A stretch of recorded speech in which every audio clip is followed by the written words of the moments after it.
नमस्कार मंडळी, welcome back to my channel. स्वागत आहे आपलं नवीन एका रेसिपीसोबत. आज मी बनवणार आहे तर गाजराचा हलवा. आता मस्तपैकी गाजर असे स्वच्छ धुवून घेतले, त्याला एका स्वच्छ कपड्याने कोरडे केले, परत ते सगळे ना किसून घेतले.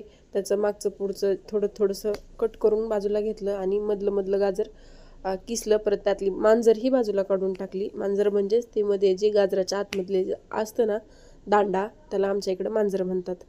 ते बाजूला काढलं आणि परत छान असा गाजरचा जो किस आहे ना तो कढईमध्ये घातला. छान त्याला अगोदर असं सुरुवातीला नुसतं रोस्ट करून घेतलं.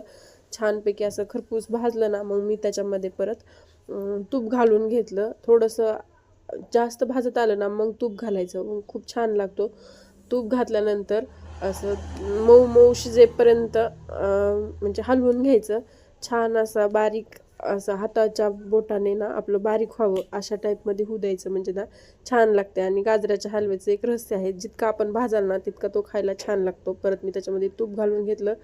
तूप छान असं मऊसूत गाजर शिजेपर्यंत हलवून घेतलं. परत मी त्याच्यामध्ये ड्रायफ्रूट्स आणि साखर घालून घेतली. साखर ना मी थोडीशी कमीच घातली होती, कारण गाजर ऑलरेडीच थोडेसे गोड होते, त्याच्यामुळं मग छान असा गाजराचा हलवा करून घेतला. बघा ते मी साखर आणि ड्रायफ्रूट्स घालून घेते. आता मी तिथे काही काजू कट केले नाही, तसे अखंडच घातले, छान लागतात तसे पण. आणि गाजराचा हलवा एकदम करायला सोपा आणि चवीला एकदम टेस्टी अशी एकदम सोपी रेसिपी आहे. फॉलो करून पहा आणि मस्तपैकी एन्जॉय करा. थंडीचे दिवस आहेत, खात राहा. गाजर खाल्लेलं चांगलं असतं आपल्या डोळ्यासाठी. Thanks for watching.